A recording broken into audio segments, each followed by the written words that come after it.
Hiya! We're going back to very classic booktube and we're going to do a little book haul. If you saw my Vlogmas day 2, you'll know that I went to the Lincoln Christmas market, and up near the castle there is the most adorable second-hand bookshop, and I go in there every time I'm up near the castle. I'm not up near the castle very often because you've got to go up that fucking massive hill and sometimes you just can't be bothered, so when I'm up there I make the most of it. And I bought 5 books from this second-hand bookshop and then another little one from Amazon, so I'm going to talk you through those. If you're ever up near the Lincoln area, I will put the name of that bookshop in the description below because it's absolutely adorable. I think I might have it here actually. Yes, it's called Lindum Books and it's up near the castle and it's absolutely adorable. I got 5 Wordsworth classics for $1.99 each, so if you're a fan of books and you're a fan of not spending a lot of money, then it's definitely worth it. The first one I got was Moll Flanders by Daniel Defoe. On the blurb it says, "The novel follows the life of its eponymous heroine Moll Flanders.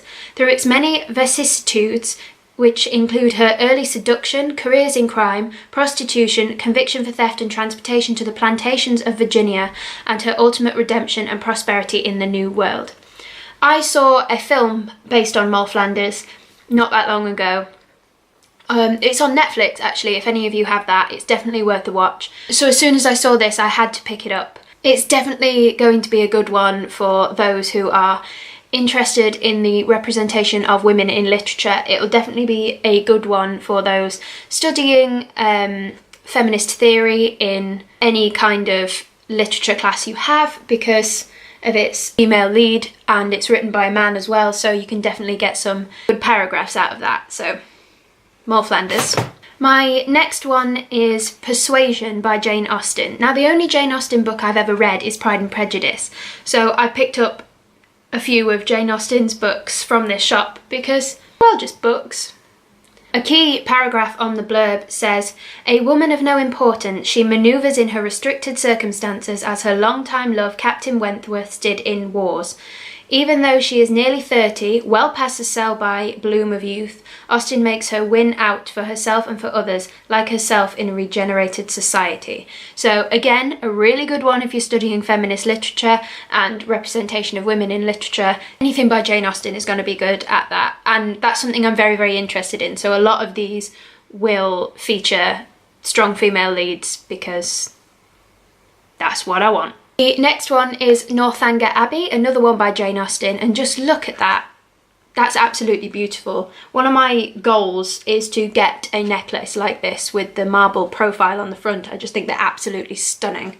So Northanger Abbey tells the story of a young girl, Catherine Morland, who leaves her sheltered rural home to enter the busy, sophisticated world of Bath in the late 1790s. Austen observes with insight and humour the interaction between Catherine and the various characters who she meets there, and tracks her growing understanding of the world about her. So again, a really good one for a female lead. I'm looking forward to digging deep into these because I reckon I could get probably a decent dissertation out of some of these books, so Northanger Abbey. My final Jane Austen one is Emma. This one's quite a lot bigger than the rest of them. This one's probably about twice the size of the other ones I've picked up. But again, Jane Austen, that's all I really need to sell you on this one, Jane Austen. On the blurb it says, "Jane Austen teased readers with the idea of a heroine whom no one but myself will much like, but Emma is irresistible. Handsome, clever and rich, Emma is also an imaginist, on fire with speculation in foresight. She sees signs of romance all around her, but thinks she will never be married. Judgment and imagination are matched in games the reader can too enjoy. The end is a triumph of understanding." I've heard a lot of good things about Emma. It's one of the books that my A-level English teacher recommended to me, and she is one of my favourite people in the world, so reading this. The final one is Robinson Crusoe by Daniel Defoe. The name Robinson Crusoe has been thrown around a lot in my life. I've heard it everywhere. I've heard it bounce off every wall. Almost everywhere I hear the name Robinson Crusoe. It's mentioned a lot in QI, which is one of the main reasons I picked this one up. I hear about it everywhere, but I've never actually picked it up myself. I'm interested in getting my claws sunk deep into this one. Sometime in January, expect a review on most of these. My final one is a cycle of short plays called Shoot, Get Treasure, Repeat by Mark Ravenhill. This is one of the ones that my drama society is putting on as a play in March. So this is just a cycle of short plays about the effect of war on people, and I just think it's one definitely that should read, mainly because I've got an audition for it, but also because they pitched it really, really well, and I'll let you know how that goes. So this one. So that is it for my December book haul.